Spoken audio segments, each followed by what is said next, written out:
Өнгөрсөн амралтын өдрүүдэд буюу 8 дугаар сарын 12-13-ны өдрүүдэд их эзэн Чингис хааны үлгийн нутаг Хинтээ аймгийн Бэндэр суманд ардчилсан намын зүүн бүсийн чуулга уулзалт амжилттай зохион байгуулагдлаа.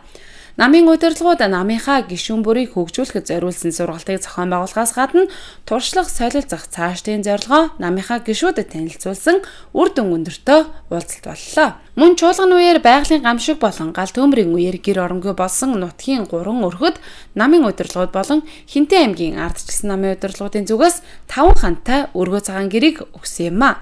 Тэгээд намынхандаа баярлаа. Тэгээд сумын удирдлагуудаа энэ гэртээ болохыг дэмжсэн. Тэгээд ардчилсан намынхандаа баярлаа гэж хэлээ. Энэ ардчлалыг олон жил ажинта дэмжижээ тэрний хүчээр тэгээд одоо тэр оронтой болгосон баярлалаа.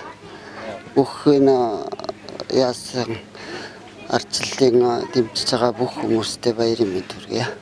Энэ таавдынхаа дэмжээр орон гэртээ боллоо. Энэ их баяртай. Манай Баяатрын нэг өрх толгойлсон эмэгтэйд ингээд сайхан гэр оронтой бол өргөц цагаан гэртээ болгож байгаа. Баяртай байна. Тэгээд намынхаа бүх удирдлагууд Эрдэнэ даргатаа мөн намынхаа бүх одоо гишүүдэд бас энэ ташинд баярлснаа илэрхийлье. Цаашид бид ингээд намынхаа үйл хэргийг төлөө хамтран бүгдээрээ дэмжиж 2020 онд ялалтыг бүрэн авчна гэдэг бат итгэлтэй байна.